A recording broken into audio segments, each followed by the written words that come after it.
time is 1925. The place, Dayton, Tennessee. Right here in this Rhee County courthouse, the two most famous lawyers in America were arguing for and against a 70-year-old scientific theory called evolution by natural selection. On trial was a young high school teacher named John Scopes. Scopes was arrested for teaching his students about evolution. Scopes believed and taught that man was descended from the monkeys, charged the prosecution's lawyer, the famous William Jennings Bryan. Such a view, he said, was absurd, was contrary to Holy Scripture, and was against the law in Tennessee. In the popular press, it was called the monkey trial. His opponent, Clarence Darrow, attorney for the defense, argued that Darwin's theory of evolution was the most reasonable explanation for the variety and the similarity of life on Earth. Furthermore, said Darrow, the state's law was unconstitutional because it prohibited free speech and intruded religion into the public schools. Now, the Scopes trial was an international sensation. Reporters from all over the world crowded the small town in Tennessee to record the fireworks. People in Dayton and people all over the world took sides. One poll of the day found the crowd in the courtroom about equally divided, for and against evolution. The trial's outcome was something of an anticlimax. Scopes was convicted of violating the Tennessee law against the teaching of evolution and was fined $100.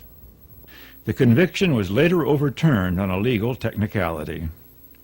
The sensational publicity of the trial, however, served to make a hero out of Scopes and to hold Bryan and the cause he represented up to a good deal of ridicule. Bryan himself, broken in spirit, died a few days later here in Dayton.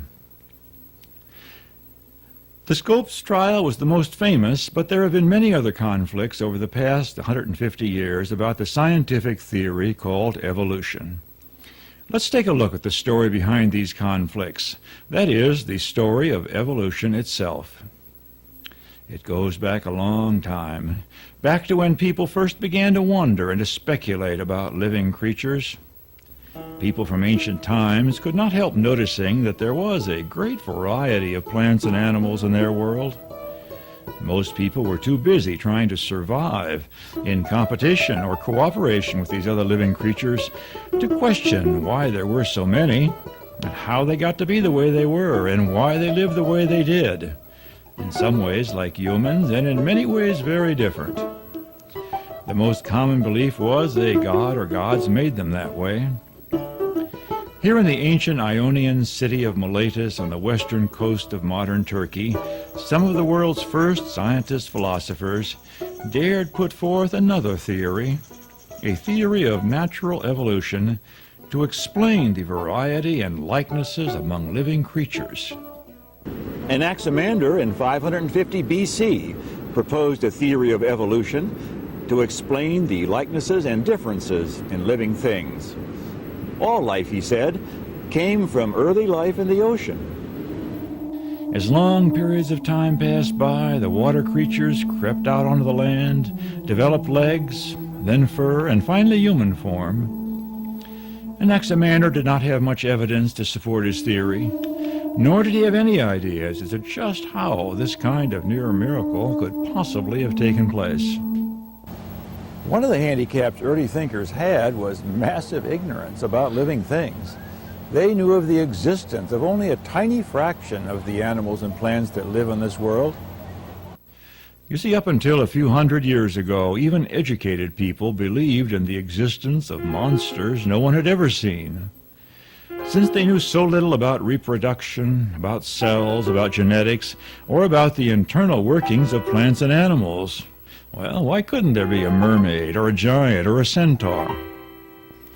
Aristotle, one of the first to attempt a scientific classification of living things, found room for about 500 species of animals.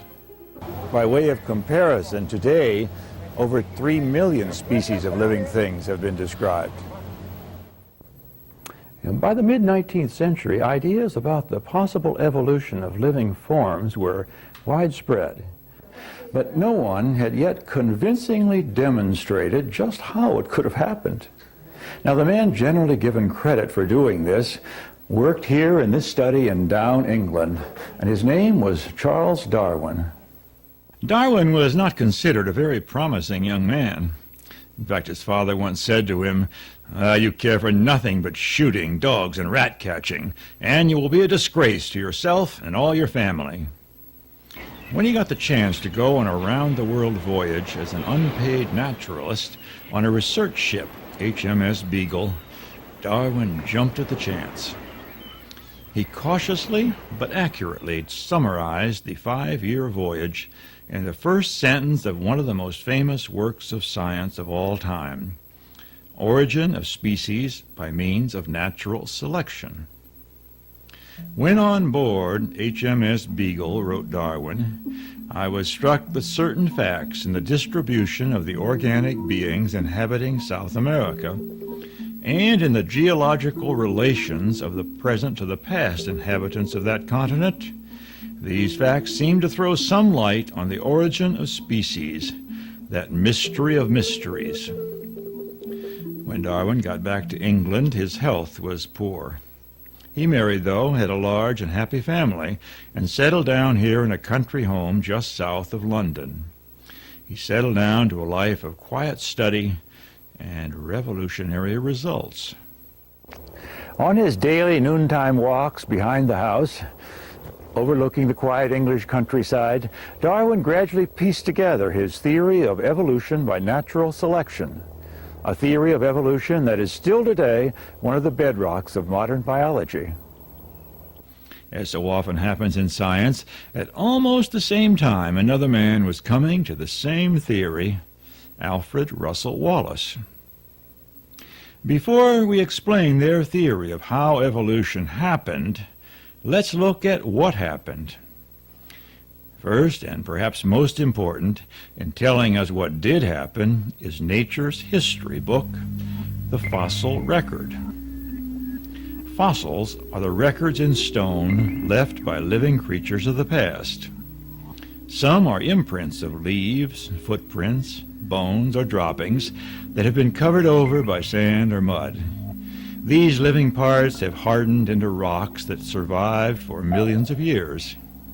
Sometimes we have actual fragments of plant and animal parts, pollen grains, teeth, bones. The story that the fossils tell is a truly amazing one. If you learn how to read them, they tell the story of life's history on planet Earth over the past billion years. To get these enormous time spans into perspective, let's imagine that you're making a time-lapse motion picture of life on this planet. We'll make the movie in time-lapse motion, with each second showing 24 years of life on Earth. At this speed, 1,440 years will flash by in just 1 minute. 86,400 years in an hour, 2 million years of life history each day. To show the story of evolution, let's start about 730 million years ago. To show the history of the past 730 million years at this pace will take a long movie, one that will last a whole year when we show it 24 hours a day, every day. Well, let's start showing our movie at the stroke of midnight, New Year's. We won't see much for the first few months of the movie because life only lives in the ocean. One big change, however, had already occurred in that primeval ocean. Life had separated into two major groups, plants and animals. Plants had learned the trick of photosynthesis, the trick of making their own food using the energy provided by sunlight. Animals, on the other hand, had learned other tricks, how to eat the food the plants made, and how to move around to find it, how to see and to hear and to smell and to feel. We know that we are all still related back to the creatures, plant and animal, in that primeval ocean. One of the clearest proofs of all that we have common ancestry to oak trees and frogs and beach grass is the astonishing similarity in our basic life chemistries. Whether you happen to be an oak tree, a fish, a frog, or a human, if we chemically analyze what you are made of, we will find the same basic elements, compounds, and mixtures, and we will always find them in a saltwater suspension just about the same as that of the ancient ocean water. It can give you kind of an eerie feeling to taste the blood from your cut finger or the tears from your eyes and realize that that salt is the same as the salt in the ancient oceans. Back to our movie. Small-shelled creatures called trilobites will first appear on the screen in early spring. Around the same time, ancient snails, sea scorpions, and then the ancestors of modern octopus, squid, and horseshoe crabs appear. By the end of May, fish will swim by. Not until midsummer will we see land plants and animals begin to test the free air. September, October, November, the most spectacular actors in our movie roam the Earth's crust, the dinosaurs. One branch of the dinosaurs split off into winged creatures that one day would lead to all our modern birds. Then in early December, the dinosaurs mysteriously and rather suddenly disappear. And the stars of our movie are mammals, with brains superior to anything that has come before. By the middle of December, we will see apes, monkeys, and other primates. But it will not be until the very last day of our year-long movie that anything resembling a human being appears. The fossil finds of very early human beings are multiplying every year, so the details of the final 3 million years of life history are being revised. We know that there were quite a few human types: Neanderthal, Cro-Magnon, Pithecanthropus, and our own species, Homo sapiens. Homo sapiens, man the wise, probably did not appear until about 40,000 years ago, a mere half hour before the end of our year-long movie. These people, our direct ancestors, slowly learned to cooperate in the hunt, in the gathering of food, communicating in language, and finally in becoming fully conscious of their unique place in the living world. That final conscious stage of human evolution may not have happened until 5,000 or 6,000 years ago. Not more than 2 or 3 minutes before the end of our movie. And then in the last 3 minutes, what a climax! The Egyptians, the Babylonians, the Indians, the Chinese civilizations begin to flourish. Some brave thinkers along the shores of the Mediterranean and Ionian Greece begin to ask the first scientific questions and give answers. Anaximander speculates about evolution for the first time. 1 minute to go, Jesus Christ is born. 20 seconds to go, Columbus discovers America. 7 seconds to go, the Declaration of Independence is signed in Philadelphia. 3, 2, 1 second before the end, modern times are born, and more important, most important, you are born. The latest, and thus far the most promising experiment of life on this small planet we call Earth. That is what happened. How did it happen? How do you explain it? That's what Darwin worked out here in his study, a theory of natural selection. And here is how his theory of evolution by natural selection explains the how of life's incredible drama on this small spaceship called Earth. 1.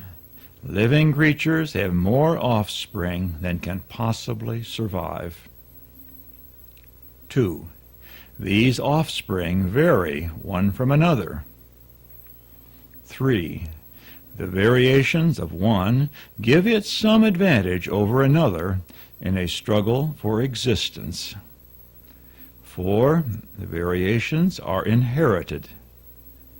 And 5. Given enough time, and our movie shows how much time there has been, life will branch and branch and branch some more and some more and some more until we have what we have today. And is that the whole story then? And do all agree? No, There is much disagreement over evolution today and much new research actively proceeding. The disagreements are of two sharply contrasting kinds, however. Scientifically, there is disagreement and uncertainty about some of the details of Earth history and of Darwinian theory, though there is broad agreement about the overall picture. Stephen Jay Gould, a scientist here at Harvard University, for instance, has played a leading role in investigating and presenting what he calls a punctuated theory of evolution. This is in contrast to the more traditional gradualism theory. He interprets the evidence in favor of sharp changes in an evolutionary branch, rather than slow, continuous variations. These sharp changes could come by mutations in genetics, combined with changes in the environment. Mutations themselves, that is, sudden changes in the molecular genes of a living organism, are under much active study today. We can see evolution going on remarkably fast today in the cases of bacteria changing to become immune to our latest antibiotic, and of insects changing their hereditary structures to escape the harmful effects of our latest insecticide, or of some species moving to fast extinction because they could not cope with our latest environmental reconstruction. There is also much disagreement over the role of natural selection when it comes to cultural evolution. What role, for instance, has it played in sexism, racism, social and political changes? What role, if any, should it play? Besides the churning of scientific disputes, there is today, as there was in Darwin's day, a bubbling of conflict between religious ideas and evolutionary ideas. Modern scientific creationists dispute the entire evolutionary picture presented here. In its place, they have their own interpretations, which place heavy reliance on ideas of geological catastrophes in the recent past, specifically the biblical flood. The overwhelming consensus of professional biologists, geologists, and paleontologists is that the creationists are simply mistaken about this. Recent court cases have ruled that scientific creationism is religion, not science. On the other hand, there is no consensus at all, among scientists or non-scientists, about the broader issues that often transcend science. Is there, for instance, some deeper spiritual meaning expressing itself through the evolutionary process? Does life have a role in the seemingly cold universe? Does God stand behind the drama of life on Earth and in the universe? What is the ultimate meaning of life on Earth? Now, this modest program cannot pretend to answer these questions. It can enter a plea for tolerance, however. Where none can be certain, all must be free to search. Make such a search yourself.